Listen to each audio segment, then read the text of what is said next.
సభ ఉన్నా కూడా గ్రాండ్ గా చేయాలని వాళ్ళు భావిస్తున్నారు. కుంభమేళాన్ని తలపించేలా చేయాలనుకుంటున్నారు వాళ్ళు. సో దీని గురించి ఏమంటారు? ఏప్రిల్ 27న ఏం జరగబోతుంది రాష్ట్రంలో? వాళ్ళు 2001లో వాళ్ళ పార్టీ ఆవిర్భావం అయిపోయిన తర్వాత వాళ్ళు దగ్గర 25 సంవత్సరాలు అవుతా ఉంది కాబట్టి వాళ్ళు చేయాలనుకుంటారు. ఏ పార్టీ అయినా డెఫినెట్గా ఫార్మేషన్ అయిన తర్వాత ఇన్ని రోజుల తర్వాత ఇన్ని సంవత్సరాల తర్వాత చేయాలనుకుంటారు. తప్పేం లేదు అక్కడ చెప్పాలంటే.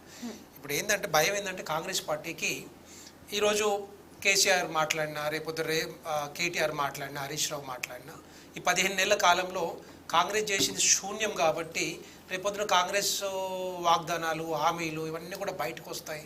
ఈ పెద్ద ఎత్తున టెలికాస్ట్ అవుతుంది, పబ్లిక్కి చేరుకుంటుంది, అన్ని విషయాలు బయటపడతాయి. కానీ కాబట్టి దానికి కొంత రెస్ట్రిక్షన్స్ లేకపోతే పర్మిషన్స్ ఇవ్వకపోవడం అట్లాంటివి చేద్దామని ఒక ఆలోచన ఏమైనా ఉండొచ్చేమో. సో నేనేమంటున్నా అంటే ఎక్కడైనా కూడా తెలంగాణ రాష్ట్రంలో ప్రజాస్వామ్యం ఇండియన్ కాన్స్టిట్యూషన్ ప్రకారం, రాజ్యాంగం ప్రకారం పబ్లిక్ మీటింగ్స్ కానీ, ర్యాలీలు కానీ, తర్వాత ఈ ప్రొసెషన్ కానీ ఏవైనా చేసుకోవచ్చు కదా ఆర్టికల్ 19 ప్రకారం. కానీ అక్కడ ఏంటంటే ప్రతిసారి కూడా ఒక రెస్ట్రిక్షన్స్ పెట్టడం మనం చూసాం. అంతకుముందు కూడా అట్లాగే చేశారు. బీఆర్ఎస్ ప్రభుత్వం తక్కువేం చేయలే.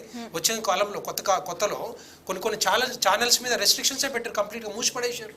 అలాంటివి కూడా చేశారు. తర్వాత ధర్నా చౌకనే తీసేశారు. దాంతో పాటుగా మిగతా ప్రతిపక్ష పార్టీలకి అవకాశం ఇవ్వలేదు ధర్నా చేయడానికి, ర్యాలీలు చేయడానికి, పబ్లిక్ మీటింగ్స్ పెట్టుకోవడానికి. ఈవెన్ భారతీయ జనతా పార్టీ కూడా అవకాశం ఇవ్వలేదు. ఈవెన్ నిన్న మీరు శ్రీరామనవమి శోభయాత్ర చేస్తామంటే రాజాసింగ్ గారు దానికి కూడా పర్మిషన్ ఇవ్వలేదు. అంటే 20,000 మంది పోలీసు వాళ్ళని పెట్టి రెస్ట్రిక్ట్ చేసి మీరు అది చేయొద్దు, డీజేలు పెట్టవద్దు, ఇవన్నీ కూడా ఏంటంటే జరుగుతాయి. డెఫినెట్గా జరగాల్సిందే. ఆపకపోయినా కూడా అది ఎందుకంటే ప్రతి సంవత్సరం జరుగుతూ ఉంది కాబట్టి డెఫినెట్గా అది జరగాల్సిందే, తప్పదు అది. సో దాన్ని మళ్ళీ ఆపడానికి అదే చెప్తున్నాను. అంటే దీంట్లో భాగంగా కదా రెస్ట్రిక్షన్స్ అనేవి ఏదో పబ్లిక్ మీటింగ్స్ డెఫినెట్గా పెట్టుకోవచ్చు. ర్యాలీలు, సభలు అది ఒక కైండ్ ఆఫ్ డిఫరెంట్ టాపిక్. కానీ ఇక్కడ సభ ఏవైతే పార్టీ ఆవిర్భావ దినోత్సవం సందర్భంగా చేస్తున్న సభలు, ర్యాలీలు మతంకి రిలేటెడ్ అంటే రెస్ట్రిక్షన్స్ ఉంటాయి ఖచ్చితంగా. కొన్ని ఏరియాస్లో కంపల్సరీ రెస్ట్రిక్షన్స్ పెట్టాల్సిన అవసరం కూడా ఉంది. కానీ దీంట్లో అవసరం ఏముంది? అదే అక్కర్లేదని చెప్తా ఉన్నాను నేను. ఇక్కడ డెఫినెట్గా పెట్టుకోవచ్చు, వాళ్ళు తప్పే ఉంది దాంట్లో. ఒకరు పెట్టుకొని వాళ్ళ ఎందుకంటే ఇప్పుడు మనకు తెలుసు 10 సంవత్సరాల బీఆర్ఎస్ పాలన చూసాం, అక్కడ అట్లాగే జరిగింది. ఇప్పుడు కూడా అన్ని రెస్ట్రిక్షన్స్ పెడతా ఉన్నారు ప్రధాని కూడా. మన హెచ్సియు దగ్గర కూడా ఇక్కడ పోయి ధర్నా చేద్దామంటే కూడా అక్కడ రెస్ట్రిక్షన్ పెడతా ఉన్నారు. ఏంటంటే మనకి ప్రజాస్వామ్యంలో మనకు హక్కు ఉంటుంది కదా, ఫండమెంటల్ రైట్స్ ఇవన్నీ పెట్టుకోవడం. ఆ ప్రతిపక్షాలు ఏవైతే అధికార పక్షాన్ని నిలదీయటం, అడగటం తప్పేం కాదు కదా. అక్కడ డెఫినెట్గా అడగవచ్చు. ఈ యొక్క మీటింగ్లల్లో ఎక్కడ పెట్టినా కూడా ఆ మీటింగ్లల్లో ఈ అధికార పక్షం కానీ కాంగ్రెస్ ప్రభుత్వం ఇచ్చిన హామీలు ఏవైతే బయటకు వచ్చి పెద్ద ఎత్తున చర్చ జరుగుతుంది, చర్చ జరగబోతుంది. ఈ పార్టీని ఏ విధంగా మరి రేపొద్దున మళ్ళీ గద్దె దింపాలో అవన్నీ కూడా బయటకు వచ్చే అవకాశాలు ఉంటాయి. చర్చల మీద చర్చలు జరిగే అవకాశం డెఫినెట్గా అఫ్ కోర్స్ మాది దాంట్లో ఉన్న వాస్తవే కదా. ఇవ్వండి, పోనీ ఎందుకు ఇవ్వట్లేదు, మరి అవకాశం ఎందుకు ఇవ్వట్లేదు? అందరికీ ఇవ్వాలి. ప్రతిపక్ష పార్టీలు ఎప్పుడైనా గొంతు విప్పాలన్నా గొంతు అసెంబ్లీ ఉంది కదా, దానికి అసెంబ్లీ బయట ఎందుకు, మరి పబ్లిక్ మీటింగ్స్ ఎందుకు పెట్టుకోకూడదు? తప్పే ఉంది. కాంగ్రెస్ పార్టీ కూడా పెట్టుకుంది కదా. ఇప్పుడు కాంగ్రెస్ ప్రభుత్వం రాకముందు, పార్టీ రాకముందు, ప్రభుత్వంలోకి రాకముందు కొంగర్ కాలంలో లక్షల మందితోటి సభ పెట్టుకుంది. మరి అది తప్పు పట్టాలనా?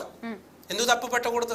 ఎందుకు తప్పు పట్టాలి దాన్ని? సో ఎవరికైనా ఇప్పుడు ప్రతిపక్షంలో ఒక మాట, అధికార పక్షంలోకి వచ్చిన తర్వాత ఇంకో మాట మాట్లాడతారా? ఎప్పుడు రంగులు మార్చడమేనా? అది కాదు కదా. రాజ్యాంగం ఎక్కడ చెప్పలేదు అట్లా మార్చమని. సో నేనేమంటున్నా అంటే డెఫినెట్గా ఎవరికైనా హక్కు ఉంటుంది. పబ్లిక్ మీటింగ్ కానీ, ర్యాలీలు కానీ, ధర్నాలు కానీ, ఒకవేళ ఏమైనా ఇష్యూస్ ఉండే, మతపరమైన ఇష్యూస్ ఉంటే మీరు అన్నట్టుగా అక్కడ ఏమైనా రెస్ట్రిక్షన్ పెట్టొచ్చేమో, పోలీస్ బందోబస్తు కానీ మిగతా ఏమైనా ఉంటాయి. ఆర్మ్స్ పట్టుకోకుండా ఏం చేసినా కూడా పర్లేదు, అది మాత్రం రాజ్యాంగం కల్పిస్తూ ఉంది. సో డెఫినెట్గా అప్పుడు అట్లాగే చేశారు, ఇప్పుడు కూడా అట్లా చేస్తుంటే కుదరదు. డెఫినెట్గా చేసుకోవాలి. ఇప్పుడు కాంగ్రెస్ ప్రభుత్వం ఇందిరమ్మ రాజ్యం అంటారు, మరి ధర్నాలు చేసుకోవడానికి తప్పే ఉంది, పబ్లిక్ మీటింగ్స్ పెట్టుకోవడానికి తప్పే ఉంది? చెప్పండి. అంటే కేసీఆర్ ఇప్పుడు సభ పెట్టుకోవడం లేదంటే ఈ ర్యాలీలు, రాస్తారోకులు ఏం చేసినా తప్పలేదంటారు. ఎవరైనా ఇప్పుడు కేసీఆర్ గురించి మాట్లాడలేదు నేను. ఈవెన్ ప్రతిపక్ష పార్టీలు, ఈవెన్ బీజేపీ కానీ మిగతా పార్టీలు కానీ డెఫినెట్గా పెట్టుకోవడానికి తప్పే ఉంది. ఎందుకు రెస్ట్రిక్ట్ చేస్తూ ఉన్నారు దాన్ని అడుగుతా ఉన్నాం. సో ఇవన్నీ ఏంటంటే వీళ్ళకి మనకు తెలుసు, మళ్ళీ మాట్లాడుతూ ఉంటాం కాబట్టి ఈ హామీలు ఏవైతే ఉన్నాయో 6 గ్యారెంటీల హామీలు ఉన్నాయి, దాన్ని పూర్తి చేయలేకపోయారు. ఇన్వెస్ట్మెంట్స్ ఏ నిర్ణయం తీసుకున్నా కాంగ్రెస్ ప్రభుత్వం, రేవంత్ రెడ్డి గారు అది బ్యాక్ ఫైర్ అవుతా ఉంది. మీరు హైడ్రా తీసుకున్నా, మూసి ప్రక్షాళన తీసుకున్నా, నిన్న హెచ్సి భూములు తీసుకున్నా మొత్తం బ్యాక్ ఫైర్ అవుతా ఉంది. సో వాళ్ళకే కోఆర్డినేషను అది కరెక్ట్గా స్ట్రీమ్ లైన్ చేయడానికి కానీ లేకపోతే ప్రాపర్ ఛానల్లో వెళ్ళడానికి కానీ ఎక్కడ కూడా కుదరట్లేదు. సో దాని మీద ఏంటంటే ఇప్పుడు ప్రతిపక్ష పార్టీలు కూడా అటాక్ చేస్తూ ఉన్నాయి కాబట్టి దాన్ని డిఫెండ్ చేసుకోవడానికి ఇట్లాంటి కొన్ని ఇంకా చేస్తే ఇట్లా రెస్ట్రిక్ట్ చేస్తే బెటర్ అన్న ఆలోచనతో ఉండొచ్చు. పివి రెడ్డి గారు 15 నెలల నుంచి కేసీఆర్ ఎక్కడా మాట్లాడలేదు. ఇది కరెక్ట్ టైం అయినా రావడానికి బయటికి? అది ఇక వాళ్ళ ఇష్టం. అది యాక్చువల్గా కరెక్ట్ టైమా కాదా అనేది, ఎందుకంటే కరెక్ట్ టైమే కాదు ఎందుకు చెప్తున్నానంటే 15 నెలల కాలంలో ఆయన ముఖ్యమంత్రిగా 10 సంవత్సరాలు పనిచేశారు, 9.5 సంవత్సరాలు పనిచేశారు. ఆయనకు ఒక బాధ్యత ఉంది. గెలిచిన తర్వాత ఒక ప్రతిపక్ష హోదాలో ప్రతిపక్ష నాయకుడుగా ఈ తెలంగాణ రాష్ట్రంలో ఉన్నారు. కానీ తెలంగాణ రాష్ట్రంలో ప్రతిపక్ష నాయకుడు బాధ్యతలు ఏముంటాయి చెప్పండి? అసెంబ్లీలో మాట్లాడటం, అసెంబ్లీలో ప్రజల పక్షాన మాట్లాడటం, ప్రజల పక్షాన నిలబడటం, తర్వాత ఎక్కడైతే ఏదైతే ఉందో ఇష్యూస్ ఉన్నాయో వాటితో మాట్లాడటం, ఇవన్నీ కూడా చేయాల్సిన బాధ్యత ఆయనకు ఉంటుంది. కానీ అది ఫామ్ హౌస్లో వండుకుంటూ మళ్ళీ ఇప్పుడు వచ్చి మీటింగ్లో నాకు తెలిసినంత వరకు పబ్లిక్ ఎవరు కూడా తెలంగాణ రాష్ట్రంలో తెలంగాణ ప్రజలు ఎప్పుడు కూడా ఎవరు కూడా ఆదరించే ప్రసక్తే కనపడతలేదు. ఈ 15 నెలల కాలంలో కాకుండా ఈ ఆవిర్భావ సభలో నేను వచ్చి మాట్లాడతా, మీతో మాట్లాడతా, మీ గురించి పోట్లాడతా, కొట్లాడతా అంటే ఎవరు కూడా వినే ప్రసక్తే లేదు. కేసీఆర్ ఆదరించడానికి రెడీగా లేరంటారా? డెఫినెట్ గా ఎవరు వినే ప్రసక్తే లేదు. నెక్స్ట్ ఏంటంటే ఆల్టర్నేటివ్గా ఏదైనా కూడా ఒక ఆల్టర్నేటివ్గా ఇంకొక పార్టీ వైపు చూస్తారు. కాకపోతే ఒకసారి అధికారం ఇచ్చారు, అయిపోయింది. ఇంకొకసారి అధికారం కాంగ్రెస్ పార్టీకి ఇచ్చారు. అది కూడా మనం చూస్తూ ఉన్నాం, తెలంగాణ ప్రజలు చూస్తూ ఉన్నారు. సో ఏ విధంగా ముందుకు పోతా ఉంది, ఏ విధంగా వెనకడుగేస్తా ఉందో చూస్తూ ఉన్నాం. సో దానికి ఆల్టర్నేటివ్ ఇంకో పార్టీ వైపు చూస్తారు. అదే భారతీయ జనతా పార్టీ ఉంటుంది కదా. సో అదే కేసీఆర్ గారు ఏం చేసినా కూడా రేపొద్దు రేవంత్ రెడ్డికి తెలుసు మనకి ఎంత వ్యతిరేకత వచ్చిందో. 5 సంవత్సరాలుగా మూట కట్టుకునే మొత్తం వ్యతిరేకత అంతా కూడా 15 నెలల కాలంలోనే వచ్చింది ఈ రోజు. సో అలాంటిది రేపొద్దు ముందుకు పోయే పరిస్థితి ఎక్కడ కూడా కనపడలేదు. మనతో పాటు గౌతమ్ ప్రసాద్ గారు జాయిన్ అవుతున్నారు బీఆర్ఎస్ పార్టీ నుంచి. నమస్తే అండి గౌతమ్ గారు. ఏంటి అసలు మీ సభ జరగడానికి వీలు లేదు అన్న అంత రేంజ్ లో ఆటంకాలు కలిగిస్తుంది కాంగ్రెస్ పార్టీ అని మాట్లాడుతున్నారు మీ పార్టీ నేతలు. ఏంటి మీ వేడుకలకి ఆటంకాలు కలిగిస్తుందా నిజంగా?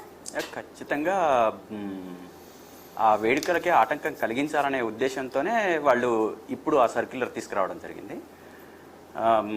అంటే ప్రజాస్వామ్య హక్కు, ధర్నాలు జరుపుకోవడము, నిరసన ర్యాలీలు జరుపుకోవడము, సభలు సమావేశాలు నిర్వహించుకోవడం అనేది సర్వసాధారణం. దీన్ని ఈరోజు రేవంత్ రెడ్డి గారు ఒక భయం గుప్పిట్లో ఉన్నారు. ఎందుకంటే ఒకవైపేమో ప్రజల నుంచి వ్యతిరేకత, ఇంకోవైపు నుంచేమో ప్రధాన ప్రతిపక్షం దాడి. కాబట్టి ఈ దాని నుంచి ఎట్లా తప్పించుకోవాలి? రేపు సభ జరిగితే ఆ సభలో అది మంచి విజయవంతంగా జరిగితే ఆ విజయవంతంగా జరిగిన సభను చూసి భయపడిపోతున్న పరిస్థితి ఈరోజు రేవంత్ రెడ్డి గారిది. అదేవిధంగా ప్రజాస్వామ్య దేశంలో ప్రజాస్వామ్యయుతంగా ఇక్కడ మనం కార్యక్రమాలు చేసుకుంటున్నప్పుడు దానికి ప్రత్యేకంగా ఒక సర్క్యులర్ ఇచ్చో లేకపోతే ఇంకోటి ఇచ్చో ఇవి ఆపుతామని చెప్పేసి అనుకోవడము అంటే కాంగ్రెస్ ప్రభుత్వం యొక్క మూర్ఖత్వం